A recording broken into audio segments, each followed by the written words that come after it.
Remember to visit Dan's Dinosaurs for all your Nanmu dinosaur needs. Dan consistently offers great discounts on pre-orders, and as always, if you choose to shop from him, be sure to mention that your friend Killershrewfan sent you in the comments section at checkout. Now with that out of the way, let's get on to the review. Welcome back to Killershrewfan's Spooktacular Toy Reviews.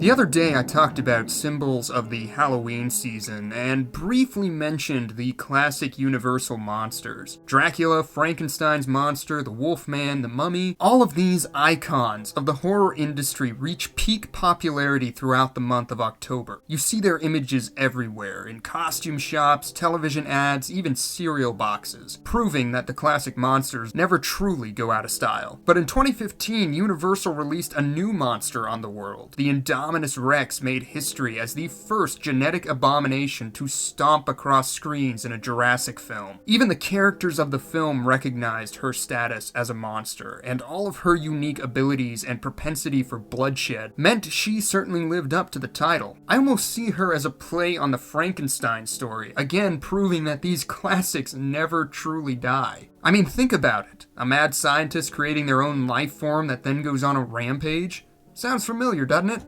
With that in mind, I decided for today's episode of Killershrewfan Spooktacular Reviews that I would take a look at the Nanmu Berserker Rex, which is of course based on the Indominus Rex of the film, and currently the only affordable model of the character on the market, barring the ungodly amount of knockoffs it spawned. It's also a model of significance as it marks the birth of a new era, with the first Jurassic-inspired model ever produced by Nanmu, and that alone makes it particularly noteworthy. So how did Nanmu do with their maiden voyage into the world of unlicensed Jurassic products? Well, let's find out. No box with this one again, I got it used, so we're just gonna jump right into the figure itself. Starting off at the head, you can see that it captures a lot of features of the film counterpart, including the extreme shrink wrapping of the fenestra and orbits, plate scales around the nasals, hornlets, and the relatively thin lower mandible. The rest of the skull has been adorned with scales of varying sizes and shapes, and you can see that the eyes have been done with a mix of red and yellow and have been seated nicely within some eye bags. The teeth are individually sculpted and very crooked in nature with varying sizes. Nanmu went with the semi-translucent plastic Rebor often uses, and I absolutely love the finish on them. They're all yellowed and brown and worn, and there's a nice glossy finish to the teeth that really sells the look. I've heard earlier versions had painted teeth, but I'm not entirely sure how true that is or how common those versions of the figure are, if they exist. Either way, I'm glad I own this version, as I will 100% always prefer figures with these kinds of teeth. But yeah, that's the head of this figure, and whereas I think the technical execution is there, there's just something off about it. Obviously, the back of the neck lacks the quills present on the actual animal, and maybe that's really what's throwing me off here, but it does feel like there's something more to it. Some of the teeth might be a little big, but that doesn't feel like it either. I really can't put my finger on it, but there is something definitely uncanny valley about this sculpt to me. It's very obviously the Indominus Rex, but at the same time, not quite. It plays better from certain angles, and the different positions of the jaw do help, but overall, it's certainly a far cry from the later screen-accurate sculpts we would start seeing from the company. Speaking on the jaw, the figure does feature an articulated mouth that I do wish you could open further to get that extreme angle the Indominus displayed in the film, but it opens wide enough to show off the nice work on the interior, so that's good at least. Here's a nice look at that aspect, plenty of gloss in there to really give all that sculpt work a moist, slobbery look. Unfortunately, it doesn't close all that well on mine. It's pretty loose past a certain point, but I'm sure that's just luck of the draw. It would be nice if it was designed to shut a little more flush with those interlocking teeth, but what can you do? Moving down the body, you can see the sort of armored ridges along the dorsal region adorned by all those large spikes and scoots, and below that, the pulling tendons and skin in the neck have been rendered quite well. You can see that the armor continues along the back as you hit the midsection where you have an indication of the shoulder blade and rib cage. Then there's some nice sagging skin around the gut and some tension lines around the thigh as the right leg braces away from the body. There's an interesting treatment in the tail. You can see all of the flexing muscles at the base, and then those have been adorned by these ridges, for want of a better term. I want to say it's meant to be bunched up skin, but I'm not sure it comes across that way. It might actually work a little better if the tail was bent downwards, but we'll get to that in a minute. The spikes do continue down the length of the tail, converging into a single row about a fourth of the way down. As far as the detail work goes, the entirety of the sculpt has been covered in scales of random sizes and shapes, and like I mentioned already, the skin work around the joints, gut, and neck all look competently done. And before we move on, here's another angle of all that armor work along the dorsal region of the figure.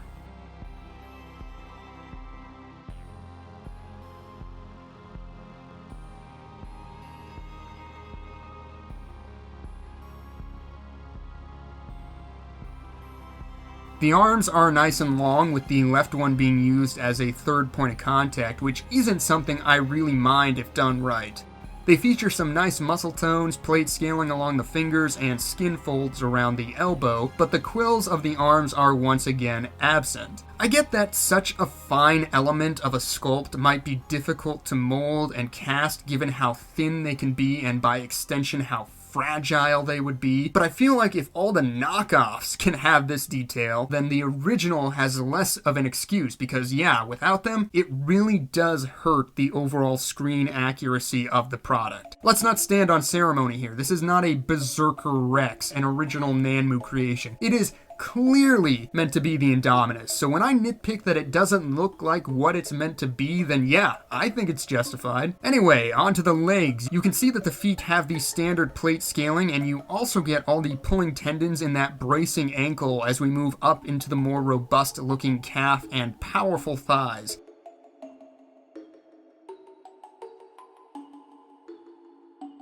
You can also see that you have got some wrinkles around the kneecap there. The other leg slash foot is much the same story in regards to the detail and muscle tones. Unfortunately, you have got plenty of seam lines on this figure, which is still something Nanmu seems to struggle with on their products, but this certainly is one of the worst offenders, with massive seams around the joint of the knee, both shoulders, and the right thigh. It's true that seam lines are an inevitability of any figure. It's just a matter of how well you can disguise them amongst the movement of the sculpt, and unfortunately, Nanmu did not succeed with that here, and the overall cell as a high-end model suffers somewhat because of that. The base of the tail also features a big seam to accommodate the posability aspect. That's right, the first and only time a Nanmu figure has featured a bendable wire tail similar to what we see Reborn doing with their large theropod figures.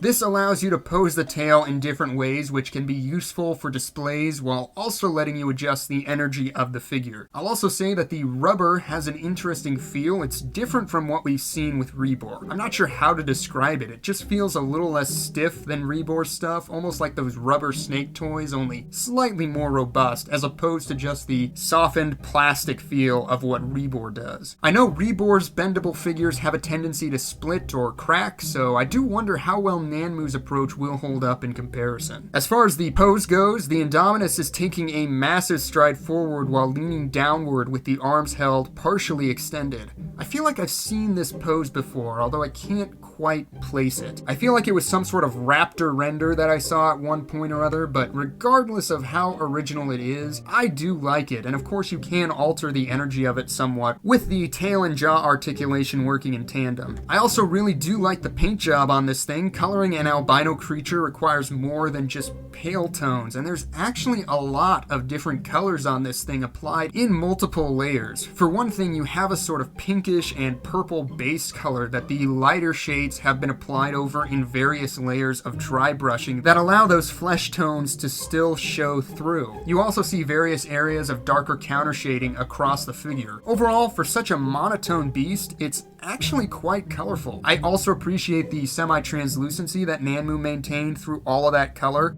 It really gives the figure a lifelike appearance rather than just being a matte piece of plastic. It may be somewhat hard to fully appreciate under my lighting here, so be sure to refer to my unboxing video if you want a clearer look at that paint job.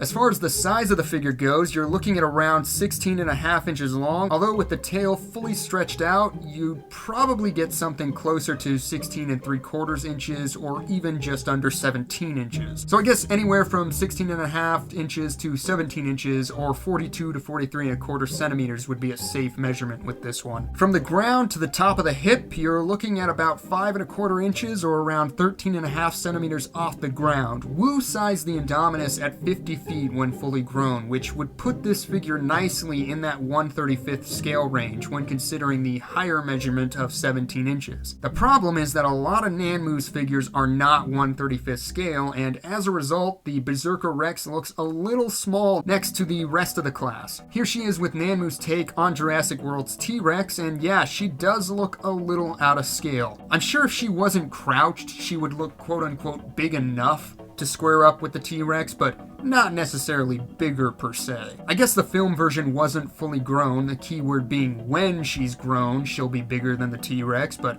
I don't know, even at the hip, she seems smaller than the Rex. I also kinda wish they were posed in a way that played off of one another a little more. That might help, but I guess Nanmu wasn't thinking about that way back when they first made this figure. Moving on to the Spinosaurus, you can see that Supplanter there also stands a good deal taller than the Indominus, and is actually pretty similar in terms of the length. It's also interesting to see how far Nanmu have come in regards to screen accuracy. I still think that Spino is a near perfect representation. And then, wow, here is the Indominus Rex next to Behemoth the Giganotosaurus, and that thing dwarfs this figure. It dwarfs basically every theropod in my collection now that I think about it, but oh my gosh, it makes the Indominus look like a little baby. Now let's get into the other hybrid monstrosity, the Indoraptor. Oh, I'm sorry, the Berserker Raptor. And I actually think these guys look pretty good with one another. It's nice to have both hybrids from the films to place on the shelf with one another. I mean, neither is 100% accurate to the screen, but they're close enough. Now, if only Nanmu would do a Scorpius Rex, then the holy trinity of hybrid monsters would be truly complete.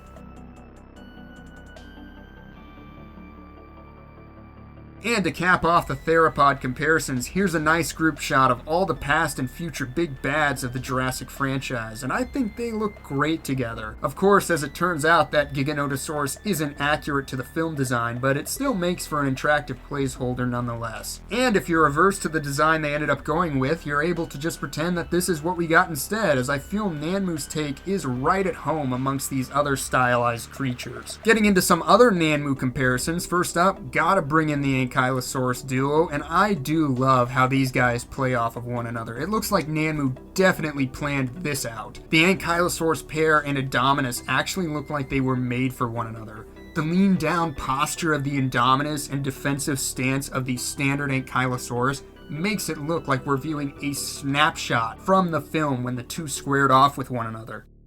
Alternatively, if you pose it with the injured version, it looks like it's bearing down on the doomed Ankylosaurus. You're also able to combine all three pieces to extend the storytelling. Perhaps Mace is unwilling to leave her injured friend behind, opting instead to square off with the Indominus in order to protect her. I love when you're able to do that with figures, and it does feel like that was the intention here. And of course, I have to bring in Bastion, the Apatosaurus by Nanmu, and even though the Apatosaurus slaughter took place off-screen, it's still cool to see these two together to imagine how it could have gone down. And they look pretty good with one another. Moving away from Nanmu comparisons, here it is with the Mattel Destroy and Devour Indominus Rex, and I always have fun comparing models and toys. Different markets for the same idea, obviously, but still cool to see. And finally, here it is with the Bites the Dust Tyrannosaurus Rex carcass by Rebor that I reviewed in the last episode of Killershrewfan Spooktacular toy reviews. And yeah, even more versatility behind that model. You can use it to create an alternate ending to Jurassic World where Blue doesn't intervene and the Indominus triumphs over the T-Rex. Of course, this would work better with the brown variant, but you get the idea. And that was the Nanmu Indominus Rex. Overall, it's a highly detailed, well-painted model and also makes for an interesting look into Nanmu's early days of model creations, where they experimented with various ideas that other companies had already implemented before finding their own footing. That being said, it does feel a bit off in regards to screen accuracy, something the company would seem to perfect in their later models. Nanmu did hint at a revisit a while back through a silhouette tease complete with quills, but have been pretty quiet about the possibility ever since. If it sounds too good to be true, it probably is. The image was posted on April 1st, and whereas I never heard confirmation that it was indeed an April Fool's prank, I've just been operating under the assumption that no, it is not real. With that in mind, I do still recommend this model. It's close enough to pass as the real deal, and if you're after an Indominus Rex model for your collection, it is the best option unless you're prepared to spend hundreds, potentially thousands, on an officially licensed product. The trick now is just finding it. Nanmu have ceased production on this figure, and there are so many knockoffs floating around by now, it can be tricky to track down the real deal. If I can find some trusted sites where it's still in stock, I'll leave them in the description. As for me, I'm glad I finally managed to add it to the collection because Nanmu is like pizza to me. Even when they're bad, they're still pretty good. As always, I want to know what you guys think of this figure. Do you own it? Are you hoping to track it down? Or are you holding out for a better one from Nanmu down the line? Drop a comment down below, and as always, thank you so much for tuning in to today's video. I hope you enjoyed it, and I hope to see you again soon for the next one.